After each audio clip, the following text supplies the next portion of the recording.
Hello అమ్మా, ఏంటి హాస్పిటల్లో ఉన్నావా? ఇప్పుడు ఎలా ఉందమ్మా? అవునా, నేను రానమ్మా. మొన్ననే మా ఆడపడుచు వచ్చింది. మా అత్తయ్య పంపిస్తుందో పంపించదో అమ్మా. సరే అమ్మా.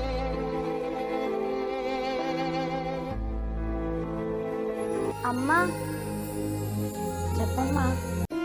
అమ్మా, వదినకు వాళ్ళ ఇంటి దగ్గర నుంచి ఫోన్ వచ్చిందమ్మా. ఏదో హాస్పిటల్ అంటుంది, నేను రాను అని బాధపడుతుందమ్మా. ఒకవేళ నేను వచ్చానని వెళ్ళనంటుందో ఏమో, నువ్వు ఒకసారి అడిగి తెలుసుకో అమ్మా. సరే అమ్మా. సిరి, సిరి, ఏంటత్తయ్య? ఏంటి సిరి, మీ అమ్మోళ్ళ ఇంటికాడ నుంచి ఫోన్ వచ్చిందడా? హాస్పిటల్ ఎవరున్నారే? హాస్పిటల్లో అమ్ముంది అత్తయ్య, ఆరోగ్యం బాగాలేదంట. అర్జెంటుగా నన్ను చూడాలంటుంది అత్తయ్య. నువ్వు మీ ఇంటికి వెళ్ళిపోతే ఇంట్లో పని ఎవరు చేస్తారే? సిరి, అలా అంటానా అనుకున్నావా అమ్మ? సిరి, మీ అమ్మ ఆరోగ్యం బాగాలేనప్పుడు వెళ్ళకపోతే ఎలారా?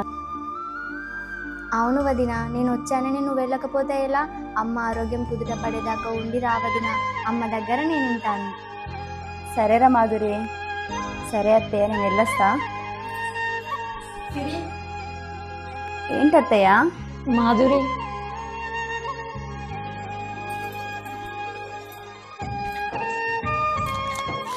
ఖర్చులకు ఉంచుకోరా. వద్దత్తయ్య. ఏం కాదమ్మా. థ్యాంక్స్ అత్తయ్య. మీలాగా అర్థం చేసుకునే ఆడపడుచు అత్తయ్య దొరకడం నా అదృష్టం అత్తయ్య. వెళ్ళొస్తా అత్తయ్య. సరే అమ్మా.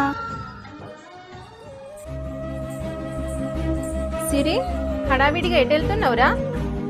హాస్పిటల్కి వెళ్తున్నా అక్క. అమ్మకి ఆరోగ్యం బాగాలేదు. అవునారా, సరే వెళ్ళిరారా, జాగ్రత్త మరి. సరే అక్క.